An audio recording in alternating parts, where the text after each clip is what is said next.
Good afternoon, everyone. My name is John Smith, and today I'll be informing you on the dangers of electricity and how to prevent future accidents. So, what exactly is electrical safety? Well, electrical safety is a system of organizational measures and technical means to prevent harmful and dangerous effects on workers from electrical current, arcing, electromagnetic fields, and static electricity.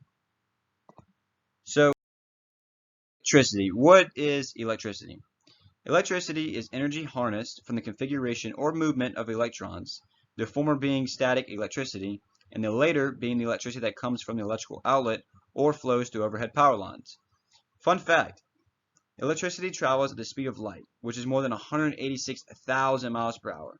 So don't think you can outrun it because unfortunately humans aren't that fast. The main hazards when dealing with electricity is contact with power lines, lack of ground fault protection, equipment not used in the manner prescribed, and improper use of extension and flexible cords.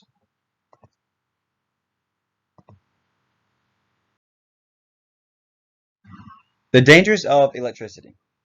In 2020, 126 U.S. workers suffered fatal electrical injuries, a 24% decrease from the previous year, but non-fatal electrical injuries involving days away from work increased 17% over that same span, according to a recent data analysis by the Electrical Safety Foundation International.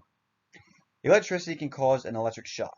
This shock can affect the heart, cause burns, or even cause another accident like a fall.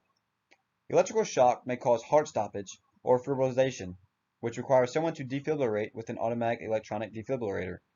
Severity of the shock ultimately depends upon the duration of the shock, the amount of current flowing through one's body, and the path of current through the body. You may only touch the electricity with your fingertip, but that current can flow through your body and out the other, causing serious injury or even death. Just because the voltage is low does not mean low hazard. The higher the voltage, the greater the chance of fatal shock. But 2 out of 3 of electrical injuries involve low voltage. When tools and equipment touch overhead high voltage lines, 28% of injuries are fatal. A severe shock can cause fatal falls, tissue destruction, and internal hemorrhages.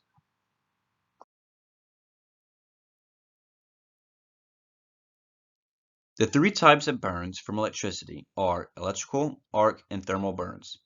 Electrical burns are from electric current flowing through tissue and bones, which causes internal damage. This causes the most severe electrical injuries.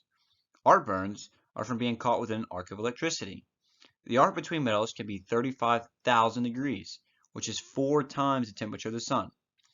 An uncomfortable shock to dry skin could be a fatal shock to wet skin. Water is very soluble, which means current can flow through very easily. A human's body is made up of 60% water, which makes it a great conductor of electricity. Thermal burns are from contact with objects or vapor thrown during an electrical blast. There are many ways to prevent a serious injury or death by using OSHA's requirements. Wearing the appropriate personal protective equipment will save your life, no doubt. A hard hat, cut-resistant gloves, steel toes, glasses, and pants are required to be always worn. Now, it differs from job site to job site on additional PPE, but in most instances, these are the main items that must always be worn. Now, when dealing with electricity, it is important to wear arc-resistant suits that are suitable for the voltage you are working with. The arc suit includes rubber-insulated gloves, helmet, boots, pants, and even socks. Now, there is a sequence you must follow to put on the suit. Another useful device used to prevent injury is a meter. Now, any electrician will tell you that a properly working meter will save your life. Using meters to check whether the line has power is very important. At my work, we use what is called a hot stick to verify the voltage on high amp lines. To use the device, we extend the meter and use another meter to use as a live source of power. Then we apply the stick to the wire and verify if it is dead or not. If everything we checked is in fact dead, we will verify with a live source of power from another meter to verify the voltage is in fact reading properly. Another word for that is called a live dead live test. These devices require calibration once a year and can be located on the back of the meter. Now, staying hydrated and stretching is a very important way to prevent injury every day. And also taking your time and not rushing will prevent easy accidents from happening. Now, always wear your harness when working at heights, especially whenever you're in a lift that is over 6 feet. Another useful system to prevent the event of electrocution or shock is lockout-tagout. I personally use this system every day as an electrician at my work, and I can say that this system is by far one of the most important systems of safety if used correctly. So, how exactly does lockout-tagout work? Well, the very first thing to do to establish a lotto is to receive the proper paperwork. Once the permit is completed, then the lotto coordinator will open the breakers to the equipment located in the permit. The lotto coordinator will then have to verify that all the sources that led to the equipment is not hot. This is where the special protective equipment like the 40 cal suit and hot stick will come into place.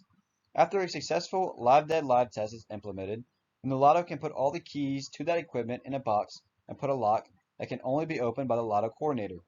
The final step to the lotto is to simply put your lock on the box. This prevents anyone from closing the breaker to the equipment you may be working on. Now, even though Lotto has verified that the power is off, it is always in your best interest and a good safety practice to verify yourself that the power is off. Never put your hand on anything without verifying that the power is dead using a live dead live test. Complacency.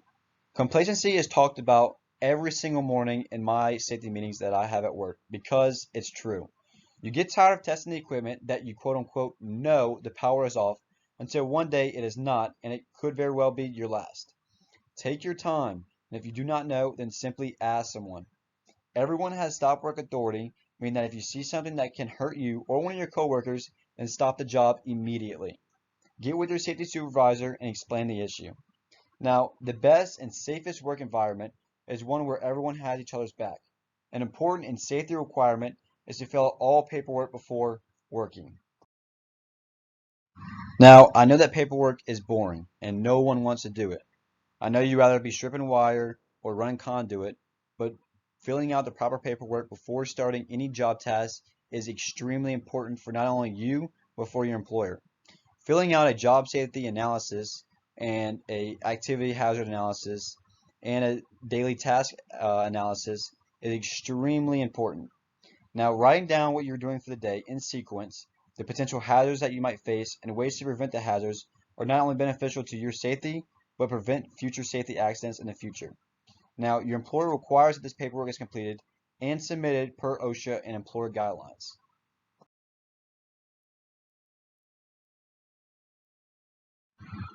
I hope everyone at least learned one thing from this lesson today. And remember to stay hydrated, fill out that paperwork, do not get complacent, and be your brother's keeper. Have a great day.